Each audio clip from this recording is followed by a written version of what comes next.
Hello everyone, welcome back. Today we are doing a deck tech for Arcades the Strategist. Arcades is a Bant 1 Flying Vigilance Elder Dragon. Whenever a creature with Defender enters the battlefield under your control, draw a card.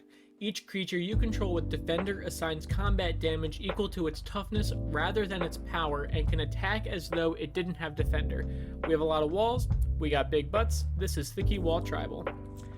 Here's the spicy tech with Arcades. Arcades loves walls. He essentially just makes your 3 mana like 0/7s and a 3 mana 7/7s that draws cards just when they enter. Most of the creatures in the deck come with an extra draw just to replace itself, so it kind of keeps enabling himself going. So you get to play wall after wall, and you really get to build your board presence and just amass walls. So why play Arcades? One, he's a really unique way to beat down your opponents by focusing on toughness rather than power. He's a great engine to keep your hand full because all of your guys are buy one, get one free. And then your opponents don't really want to attack you. Even if Arcades isn't on the field, you just got a bunch of like 0/7s. It's kind of not really worth swinging into. And then since all of your guys have a quote-unquote high power toughness, right? Because they're 7/7s for 3 mana. You get the low CMC, because since he plays a bunch of 0/7s and like 0/6s, they all cost like 2 mana because they're not intended to do anything other than block. However, Arcades loves walls, and he wants to make them attack. Here's the game plan. We need Arcades and other wall attack cards to win. There are a couple cards in the deck that have each creature you control with Defender, assigns combat damage equal to toughness rather than power. We got a couple of those cards in the deck. We need them to win. Without it, I really don't think we can. I think we're just a bunch of walls. We can turtle out pretty well, but ultimately we are going to lose without Arcades or the walls. So early game, we are just going to play like our low mana Defender guys and try to ramp a little bit. Mid game on turn 4, we're going to want to play Arcades, play Defenders, draw cards off of them, and then we're going to attack with the walls we have already set up. And then late game, we are just going to attack with huge army of walls and just outvalue our opponents with combat tricks, interaction, and just kind of having a better board presence than them. Here's the vulnerabilities. Arcades dying. We need him to live. He's like the whole point of the deck. Board wipes that just wipe all the boards. We are ultimately, at the end of the day, a battle cruiser deck. We win with combat damage. There's really no other way. Tokens. Since we focus on a couple big guys, we can't really deal with a bunch of small guys. That's kind of the thing. And then the worst thing we can deal with is Siege Dragon. Guys, if our opponent plays Siege Dragon, pack it up. He destroys all walls your opponents control, and then if he attacks, defending player controls no walls. It deals 2 damage to each creature without flying that player's controls. That middle text, destroy all walls we control, I don't think we can beat that one, guys. Going into other stuff before I start the video, the deck cost about $590, $600 at the making of the video.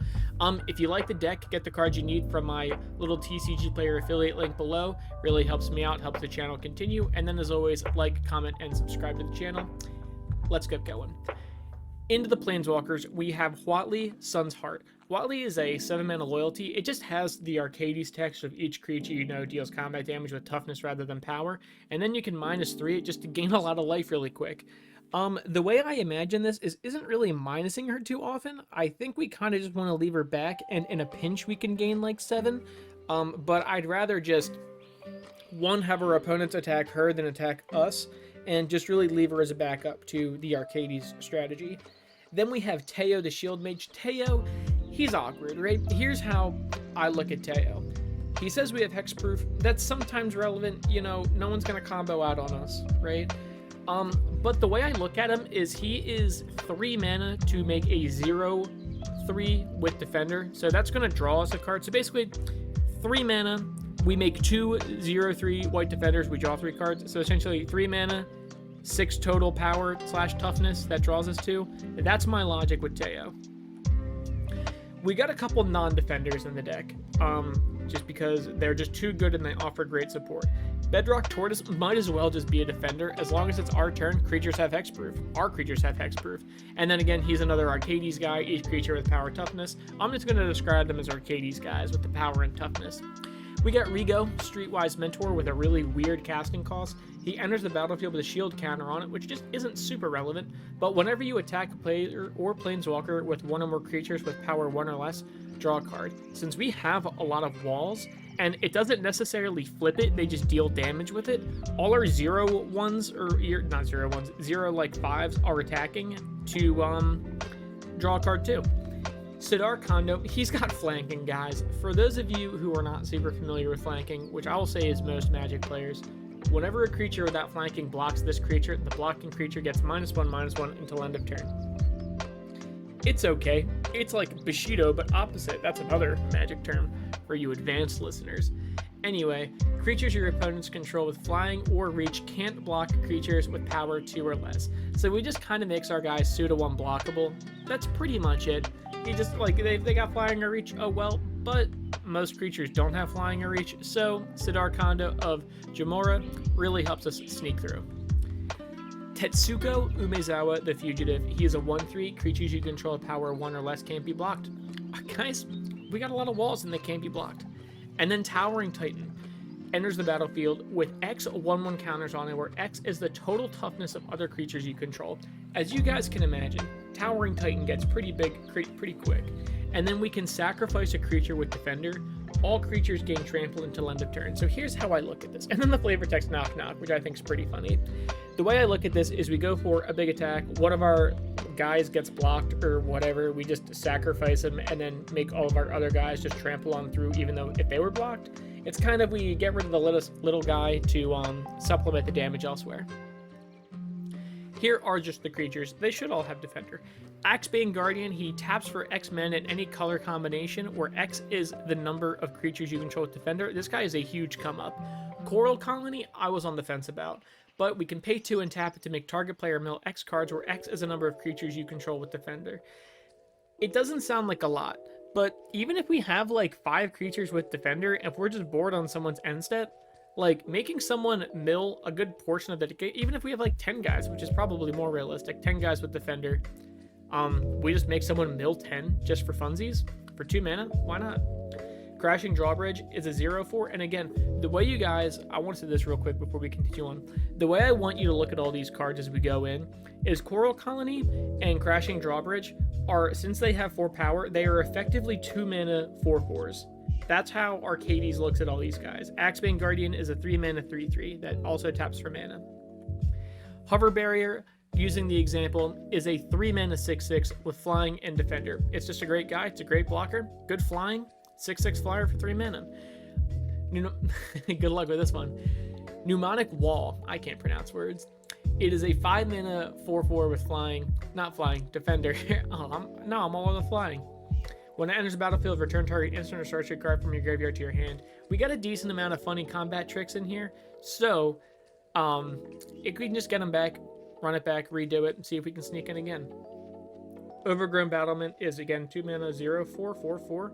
Defender, add green to your mana pool for each creature with Defender you control. Great mana dork. Perimeter Captor is a 1 mana 4/4 and says whenever a creature you control with Defender blocks, you may gain 2 life. We'll probably pretty much always gain that 2 life. This is just if someone wants to try and get us on the backswing. Or if we just they don't have haste or whatever. Shield Sphere. Shield Sphere is a 0 mana 6/6. That's how you read Shield Sphere. Shield Sphere is a wall. Back in the day, walls just automatically had Defender. Like, walls just couldn't attack. Just is what it is. If Shield Sphere is assigned as a blocker, put a -0/-1 counter on it. Don't worry about blocking with this one, guys. This is a 0 mana 6/6. And again, which is great from Arcades because it's a free draw and a free guy. Shield Wall Sentinel, 4 mana for a 3/3. That's not very good, but when it enters the battlefield, you may search your library for a creature card with Defender and then just straight up put it in your hand.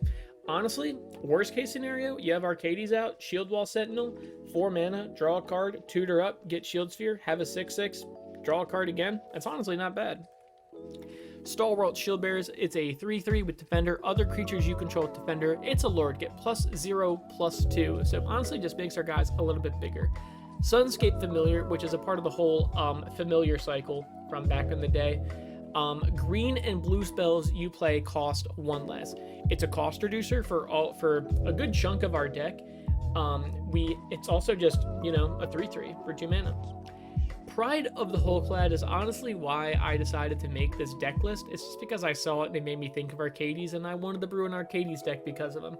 This spell, he's an 11 mana 2/15, which is really weird.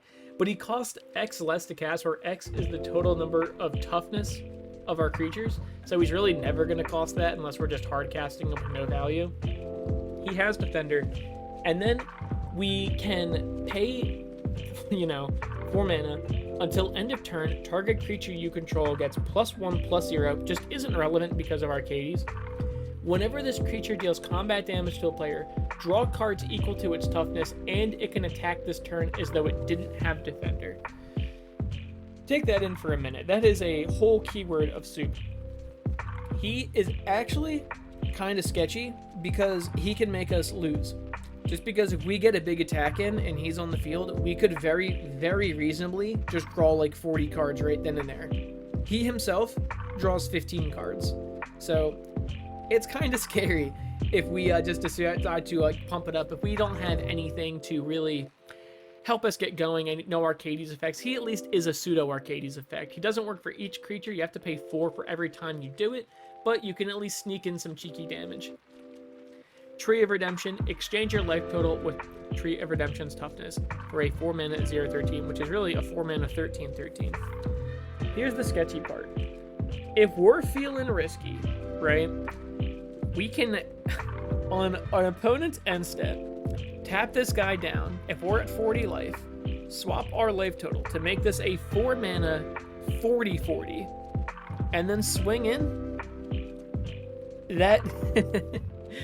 That'll just kill someone. But even just as a 4 mana 13/13, it's very good. Walking Bulwark is a 1 mana 3/3 with Defender. Until end of turn, target creature with Defender gains haste, can attack as though it didn't have Defender, and assigns combat damage equal to its toughness rather than its power, but you can activate only as a sorcery. You wouldn't really need to activate this at instant speed just because it wouldn't matter. I guess the assigned combat damage equal to its toughness would matter at instant speed, but we just put down, let's say, for example, a Tree of Redemption, and we want to have a big hasty guy. We just do a good swing. He's kind of like the Whole Clad's prized possession, or whatever it was called, Pride of the Whole Clad. He's kind of like that, where we can pay some mana to make one of our guys attack at Fable. Whatever. Wall of Blossoms is a 2 mana 4/4. When it enters the battlefield, draw a card. With Arcades, Wall of Blossom really just enters as a 2 mana 4/4 that draws us 2 cards. Wall of Denial is a 3 mana flying 0/8, which is really an 8/8, and it has Shroud, so no one can really interact with it. And again, it's imagine you curve into this, right? If playing this on turn 3 is a very reasonable and good move, because Arcades is going to come down turn 4, and now you just attack with a flying, untargetable 8/8, which is great. Wall of Frost is a 3 mana 7/7. When it blocks a creature, that creature just doesn't untap during its controller's next untap step. This guy's good to lean back with or hold back with. If someone wants to have an awkward block into you, you can do it, or you just attack as a 7/7, and it's good either way. Wall of Junk is a 2 mana 7/7. When it blocks, return it to its owner's hand at the end of combat. Don't block with him. Even if you do, it's not that big of a deal. He's still a 2 mana 7/7. And again, guys, I want to remind you that all of these guys enter with an extra card. All of them enter with a card draw from Arcades. So really, Wall of Junk is a 2 mana 7/7 that draws a card on ETB. So we got to keep a focus on that. Wall of Omens is the same exact card as Wall of Blossoms. It's a 2 mana 4/4. When it enters the battlefield, draw 2 cards. Wall of Root is a 2 mana 5/5.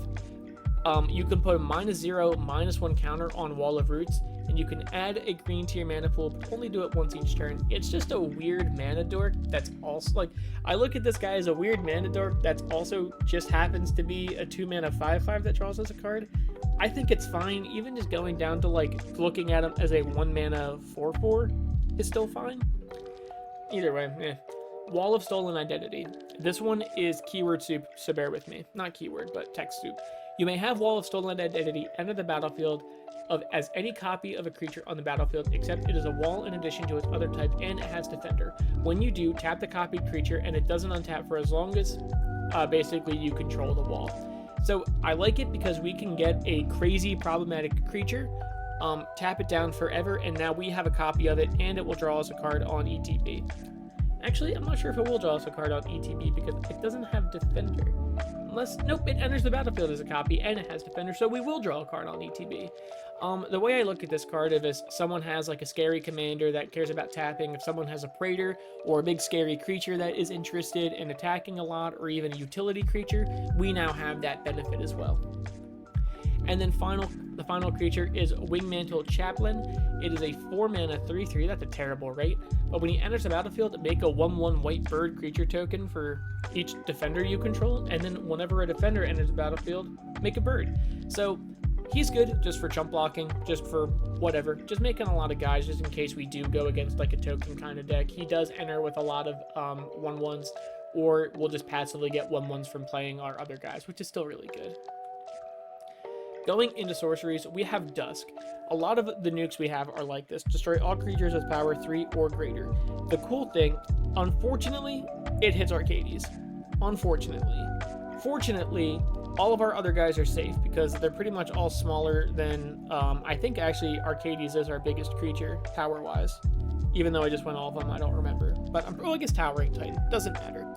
It nukes most of our opponent's stuff and it generally leaves us alone. Then you can return all creature cards with power 2 or less from your graveyard to your hand, which is nice later if something we get nuked or we just need to get all our guys back. It at least puts it back in our hand so we can cast and redraw later. Last March of the Ents is an 8-mana sorcery that can't be countered. Draw cards equal to the greatest toughness among creatures you control, then put any number of creature cards from your hand onto the battlefield. Here's how I imagine this card. Really, at any point in the game, I think this card's fine. I would say that on average, our guys' toughness is like 5. Because I know we got a couple utility 0/3s, and I know we got a couple like big 0/8s and like 0/7s, 0/6s. I would say on average, it's probably, when we cast this, we're drawing on average 5 cards for 8 mana, and then playing all of our creatures from our hand.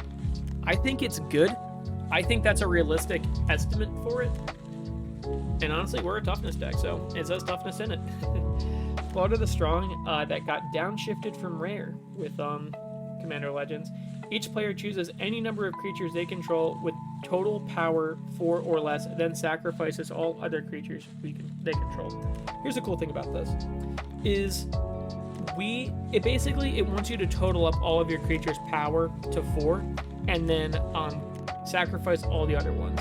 So the nice thing about it is we'll just say Arcades is our 3, and then we get to keep all of our walls. Sounds good to me. Battle of Bywater is a 3-mana destroy all creatures with power 3 or greater, then create a food token for each creature you control. Ultimately, this is just another copy of Dusk to me, and we get food out of it, so I guess it's not that bad. It's just another nuke that leaves our board mostly alone. And then Triumph of the Hordes, I'm sure you guys know it, it's so notorious that it just ends the game.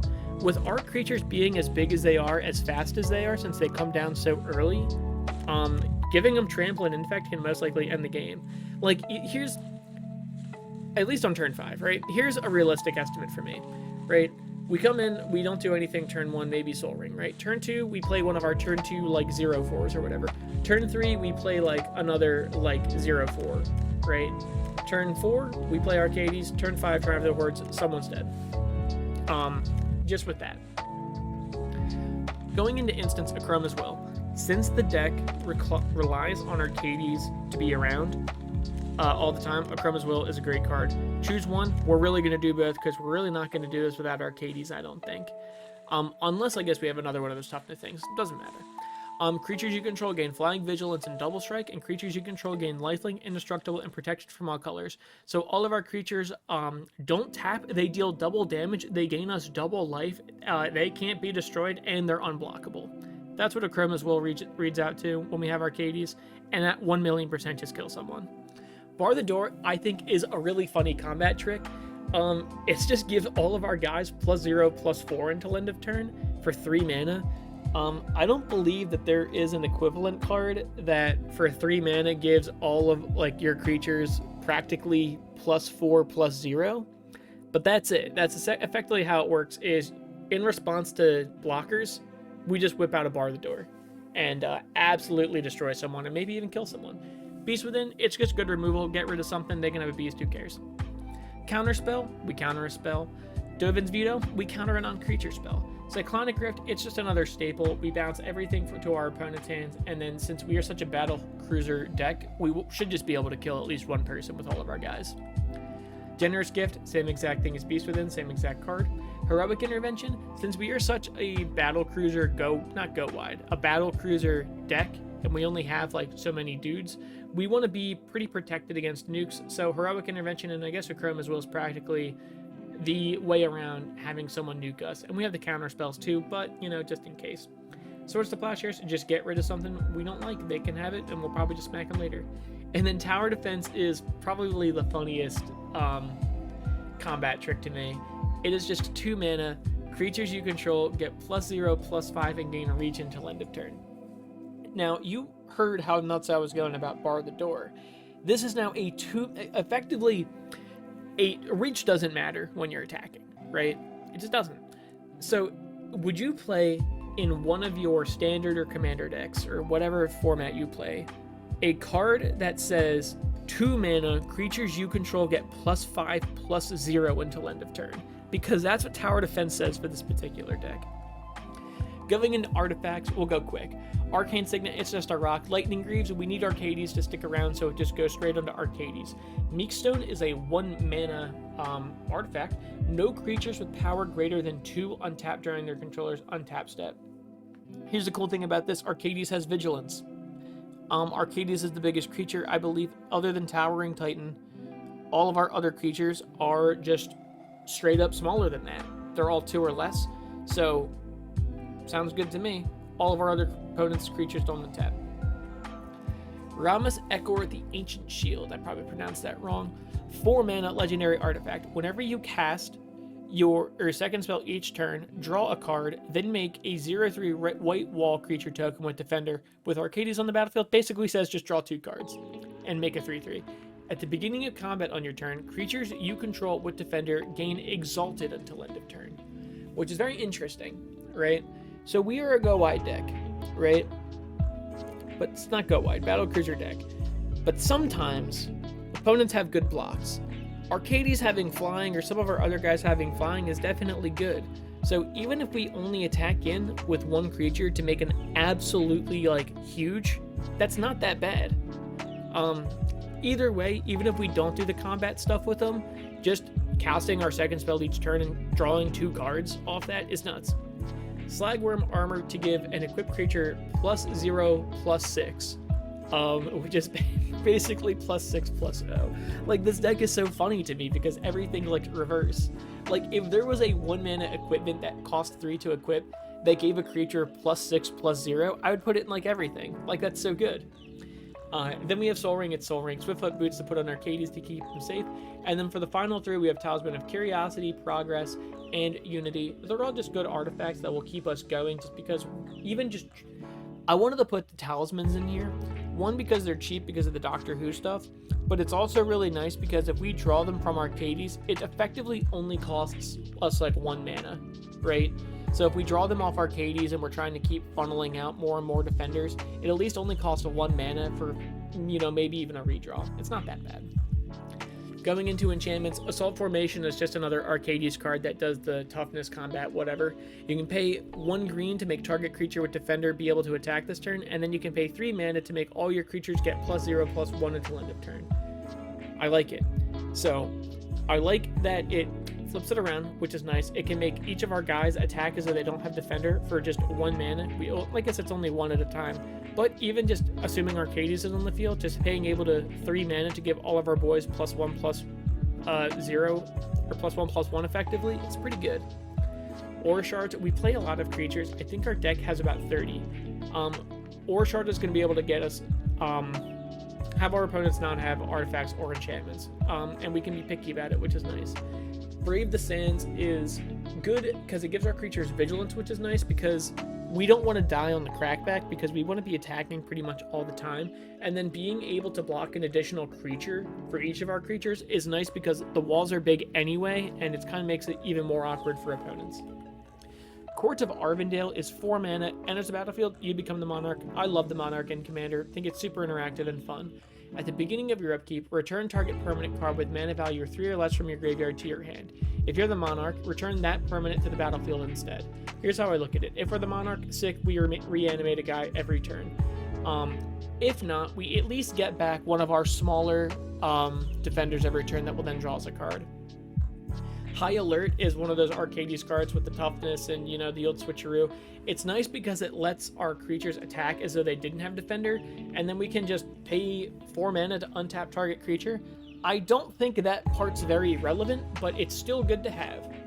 Like, we would run High Alert even if it didn't have that effect. So, Marari's Wake just to double up our mana, make our guys a little bit bigger. Propaganda to make our opponents not want to attack us, because when we're attacking down every single turn, we do not want to get hit on the crackback. Rhystic Study. Whenever an opponent casts a spell, you may draw a card unless that player pays 1. It taxes our opponent and it draws us cards, which is very nice. Rolling Stones is errated to not just walls can attack as though they were not walls. From what I believe is walls were essentially Defender, right? So I think that it works, basically saying that, like, your guys with Defender can attack. I'm pretty sure that's what it means. Actually, let me just double check. Wall creatures can attack as though they didn't have Defender. So, since most of the things are walls anyway, it only affects like half the deck. So maybe it's not as good as I thought it was, but even so, we're mostly walls, so it's fine.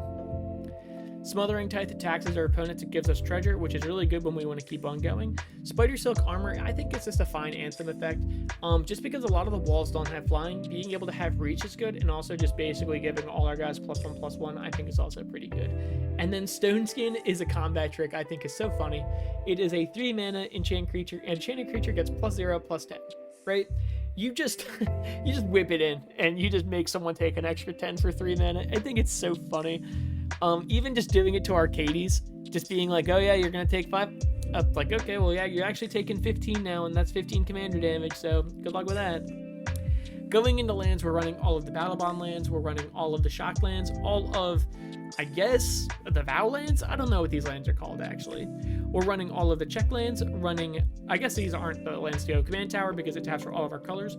Exotic Orchard, when you're in a deck that's really 3 or more colors, or you can even argue 2 or more colors, the likelihood that one of your opponents are playing 1 or more of your colors is good.